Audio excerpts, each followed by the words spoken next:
This is the story of the pilot who landed with no visibility. But here's the twist. He was guided in by a 10-year-old kid. It's me. Welcome to my channel. This is the story of Ryan Campbell. Ryan Campbell is a seasoned bush pilot from Canada. As he got to the airport, he met up with the flight dispatcher. His first order of business was to get the plane off the ground. He could even see the people waving at him from the ground. He decided to put the incident out of his mind and focus on the task at hand. The kid might have known what he was doing, but Ryan still had to do his part. He brought the plane to 2,700 feet. He knew that they needed to start descending soon, so he contacted the controller. He had to try to land. He lined up the plane with the runway lights and began the approach. The controller's voice was steady and reassuring. Ryan could hear the urgency in the voice. Cessna 26, you are 50 feet from the runway. You can land. The voice was firm and confident. Cessna 26, you are 50 feet from the runway. You can land. Ryan's hands were steady as he brought the plane in for a landing. The wheels touched down on the runway, and he felt a wave of relief wash over him. He had landed. The scholarship would pay for his flight training so that he could become a pilot himself. Do you know any similar stories? Leave them in the comments below, and make sure to stay tuned for more. See you next time. The kid was thrilled. I want to be a bush pilot just like Ryan Campbell. Cessna 26, you are 1,000 feet from the runway, but he knew that he owed it all to the kid who had guided him in. As it turned out, the kid was the son of the airport manager. He told the story of how the kid had guided him in and landed the plane safely. He also told them about his concerns and how he had almost made a mistake that could have cost him his life. Ryan's story was a warning to other pilots to always listen to their instincts.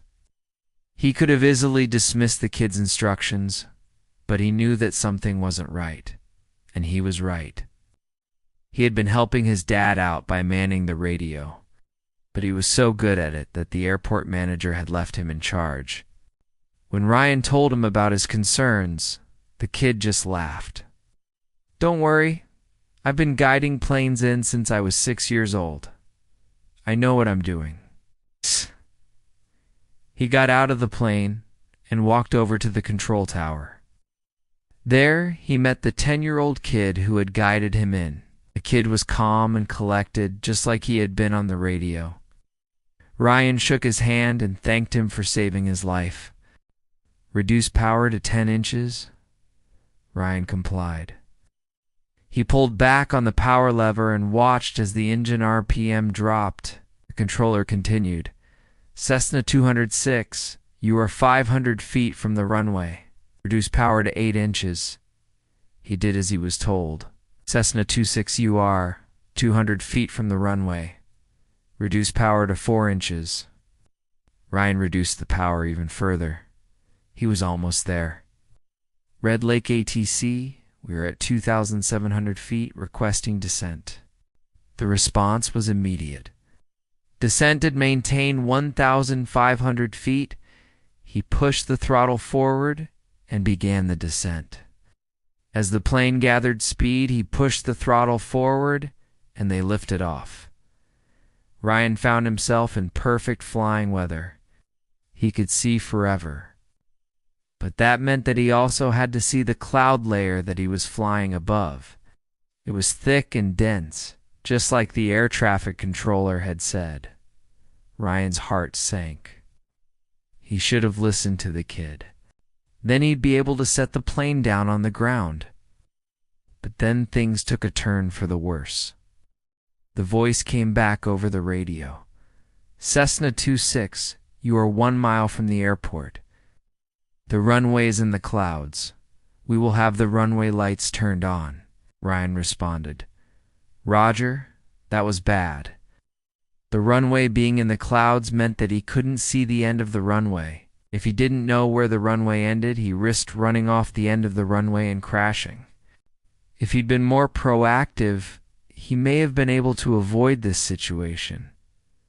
But now he had to do the best he could. The plane reached 1,000 feet, and he began to turn the plane to the right. Just as he expected, the bottom of the clouds was directly below them. He could see the ground perfectly. That meant that they were almost there. The controller's voice rang out once again. Cessna 26, you are 5 miles from the airport. You descend and maintain 700 feet. Ryan replied, Roger. The voice was calm and confident. Cessna 26, you are 3 miles from the airport. Maintain 700 feet. Ryan responded, Roger. The voice came back over the radio. You are now 2 miles north of the airport. Maintain 1,000 feet. Ryan replied, Roger. Then he heard, you are now 4 miles north of the airport. Climb and maintain 2,000 feet. Ryan responded, Roger, and climbed to 2,000 feet. She was a young woman who was responsible for ensuring that the planes arrived safely at their destinations. She gave Ryan all of the information he would need for the flight, then handed him a radio to use for communications. The radio crackled to life when he turned it on. A voice came over the airwaves, calm and clear. Red Lake ATC-2, unknown. Say your position and altitude. Ryan responded, Cessna 26, departing runway 36. There was a slight pause. Roger, out. Cessna 206, climb and follow heading. But that wasn't possible. Ryan asked, say again? The controller replied, climb and follow heading 350 degrees. Ryan replied, Roger, and he put the radio down. He's been flying planes since he was 15 years old and has over 6,000 hours of flight time under his belt. Now, most pilots would be well within their rights to feel uneasy about this next flight. The weather conditions were not great, but Ryan was a professional. Checked the weather one last time before getting into the plane.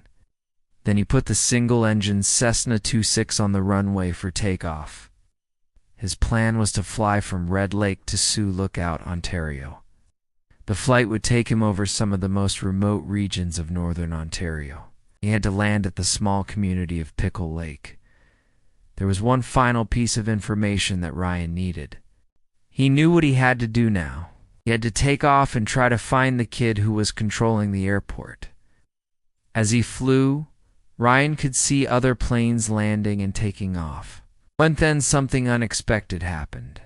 The clouds suddenly cleared, slowed the plane down, and put it into a right bank. He was almost there. All he had to do was keep the plane steady and level, but he had no choice. The controller's voice echoed in his headset. Cessna 26, you are 100 feet from the runway. I'll turn the beacon on.